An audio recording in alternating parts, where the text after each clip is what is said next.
अस्सलाम वालेकुम दोस्तों, मैं हूं हमारी जाज ASP.NET के ट्यूटोरियल्स के साथ। आज हम पार्ट 13 स्टडी करेंगे। आज हमारा टॉपिक है चेक्स बॉक्स कंट्रोल। इस सेशन को स्टार्ट करने से पहले गुजारिश है कि पार्ट 4, पार्ट 8 और पार्ट 12 आप ज़रूर देखें।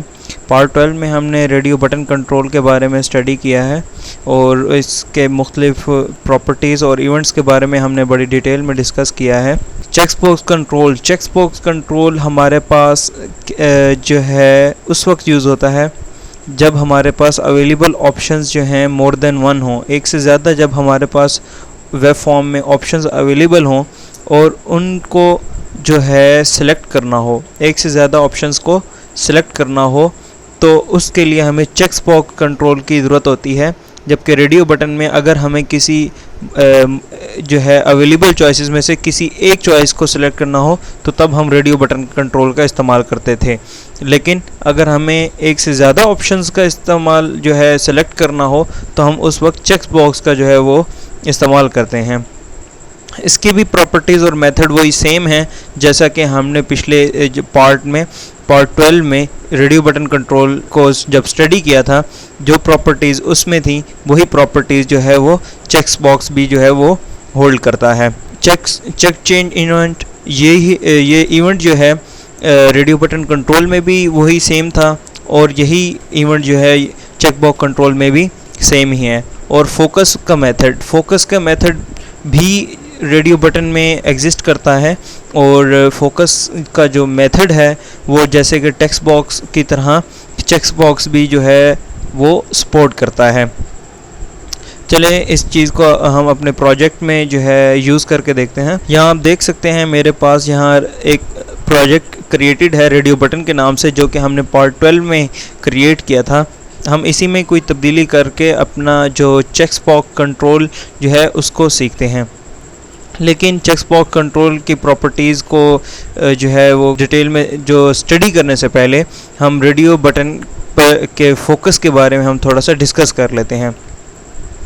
तो जैसे कि यहाँ मेरे पास जो है 2 रेडियो बटन अवेलेबल हैं और उनके क्या कहते हैं और उनका एक ऑन चेक चेंज का इवेंट भी मौजूद है। यहाँ मेरे पास ये 2 रेडियो बटन जो है वो अवेलेबल हैं और यहाँ डिज़ाइन मोड में भी आपको यहाँ नज़र आ रहे हैं।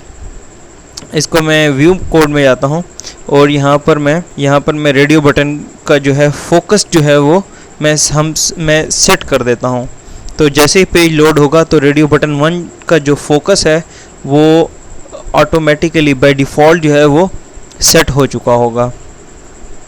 जैसे ही मैं इसको अपने ब्राउज़र में रन करता हूँ तो यहाँ देख सकते हैं कि मेरे पास इस वक्त फीमेल का जो रेडियो बटन है वो इस वक्त फोकस्ड है। यहाँ पर मेरे पास एक स्क्वायर बॉक्स नज़र आ रहा है जिसके गिर्द ब्लू लाइन है और जो कि शो कर रहा है कि ये फोकस जो है इस वक्त इस रेडियो बटन पर मौजूद है। जैसे ही मैं यहाँ पर बटन कोई प्रेस करता हूँ तो आप देख सकते हैं कि फोकस जो है वो फीमेल के रेडियो बटन से मेल रेडियो बटन के ऊपर जो है वो शिफ्ट हो चुका है। जैसे ही मैं दोबारा से जो फोकस है वो चेंज करता हूँ तो उसी वक्त जो है हमारे पास जो इवेंट है, जो चूँकि फ़ीमेल का जो स्टेटस है वो चेंज हुआ है तो उसी वक्त जो है हमारे पास इवेंट जो है वो प्रोसेस हुआ है। अब इसी तरह ही हमारे पास जो चेक बॉक्स है ये प्रॉपर्टीज़ जो हैं चेक्स बॉक्स भी होल्ड करता है। लेकिन हमारे पास जो इस वक्त ग्रुप नेम की प्रॉपर्टी जो कि रेडियो बटन सिर्फ़ और सिर्फ रेडियो बटन के पास है वो चेक्स बॉक्स के पास नहीं है। इसलिए हम ग्रुप नेम का जो एट्रीब्यूट है, जो प्रॉपर्टी है, इसको हम यहाँ से रिमूव कर देंगे। तो यहाँ से भी मैं ग्रुप नेम का जो प्रॉपर्टी है इसको मैं यहाँ से रिमूव कर दूँगा और बाकी तमाम प्रॉपर्टीज़ जो हैं वो सेम हैं जैसा कि रेडियो बटन में है। तो इसका नाम जो है मैं चेंज कर देता हूँ। चेंज करके मैं इसका नाम चेक्स बॉक्स जो है वो रखता हूँ और यही काम मैं रेडियो बटन के साथ भी करता हूँ। इसका नाम भी जो है मैं चेक बॉक्स कर देता हूँ। अब मैं इसको सेव करता हूँ।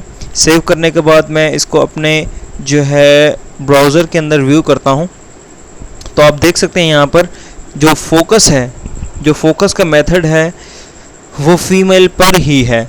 जबकि रेडियो बटन के जब हमने रेडियो बटन के लिए हमने जब सेट किया था फोकस, तो उस वक्त फ़ीमेल के ऊपर जो था फोकस सेट था। तो अब भी हमारे पास जो फोकस है वो फ़ीमेल के चेक बॉक्स, चूँकि अब हमने जो है यहाँ पर रेडियो बटन को चेक बॉक्स के साथ रिप्लेस कर दिया है और तमाम प्रॉपर्टीज़ हमारी बिल्कुल सेम हैं।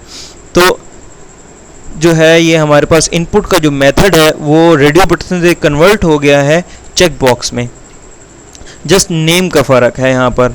अब यहाँ पर अगर मैं फ़ीमेल का जो चेक बॉक्स है मैं इसको अगर चेक करता हूँ तो यहाँ से मेरे पास एक इवेंट फायर होता है, वही इवेंट फायर होता है जो कि रेडियो बटन में फायर हुआ था। और इसी तरह मैं अगर मेल का स्टेटस जो है चेंज करता हूँ, यानी कि मैं इसको अनचेक करता हूँ, तो मेरे पास जो है अभी स्टेटस चेंज नहीं हुआ। मे भी इसको देखते हैं क्या इसकी इस पोस्ट बैग की प्रॉपर्टी ट्रू है या फॉल्स है। तो इसके लिए मैं डिज़ाइन मोड में जाता हूँ, मेल को सिलेक्ट किया, इसकी प्रॉपर्टीज़ में गया और यहाँ पर मैं ऑटो पोस्ट बैग, यहाँ देख सकते हैं कि यहाँ इसकी ऑटो पोस्ट बैग की जो प्रॉपर्टी है वो फॉल्स है, जिसकी वजह से जो सर्वर साइड के ऊपर जो प्रोसेसिंग है वो नहीं हो सकती और इसका जो इवेंट है वो कॉल नहीं हुआ। इसको मैं ट्रू कर देता हूँ। इसको मैं जैसे ही सेव करता हूँ, सेव करने के बाद मैं इसको रीलोड करता हूँ। अब यहाँ पर मैं अगर फ़ीमेल का स्टेटस चेंज करता हूँ तो फ़ीमेल का इवेंट कॉल हुआ, और अगर मैं मेल का स्टेटस चेंज करता हूँ तो मेल का इवेंट जो है वो कॉल हुआ। इसी तरह से अगर मैं फ़ीमेल का चेंज करूँ तो फ़ीमेल का कॉल हुआ। तो ये हमारे पास क्या है, ये जैसे ही मैं स्टेटस किसी एक चेक बॉक्स का स्टेटस चेंज करता हूँ तो उसका इवेंट जो है वो कॉल होता है। अगर मैं यहाँ पर इनके ऑटो पोस्ट बैग की प्रॉपर्टी को मैं फॉल्स कर देता हूँ तो ये कैश्ड इवेंट में कन्वर्ट हो जाएंगे। कैश्ड इवेंट के बारे में हम जो है वो बड़ी डिटेल में बात कर चुके हैं, अपने प्रीवियस सेशन में बात कर चुके हैं। अगर आपने वो सेशन नहीं देखा तो प्लीज़ आप उस सेशन को ज़रूर देखें। यहाँ मैं इस फ़ीमेल की जो प्रॉपर्टी है, इस ऑटो पोस्ट बैग की प्रॉपर्टी, इसको भी मैं फॉल्स कर देता हूँ। और यहाँ पर मैं एक बटन कंट्रोल जो है वो इंसर्ट कर देता हूँ अपने वेब फॉर्म के ऊपर। तो यहाँ मैंने बटन कंट्रोल जो है वो इंसर्ट कर दिया है। और मैं सोर्स कोड में जाता हूँ, सोर्स कोड में जाता हूँ और अपने जो कि मेल का जो चेक बॉक्स था उसको मैं डिफ़ॉल्ट में जो ट्रू था उसको मैं अनसेव्ड करता हूँ, उसको मैं रिमूव करके सेव करता हूँ। अब मैं इसे अपने ब्राउज़र में रन करता हूँ तो अब यहाँ देख सकते हैं कि मेरे पास फ़ीमेल और मेल दोनों का जो है, दोनों के चेक बॉक्स जो हैं वो एम्प्टी हैं, अनचेक्ड हैं। तो मैं दोनों को सिलेक्ट करता हूँ तो अब आप देख सकते हैं कि मेरे पास फ़ीमेल और मेल, मैंने दोनों का स्टेटस चेंज कर दिया है।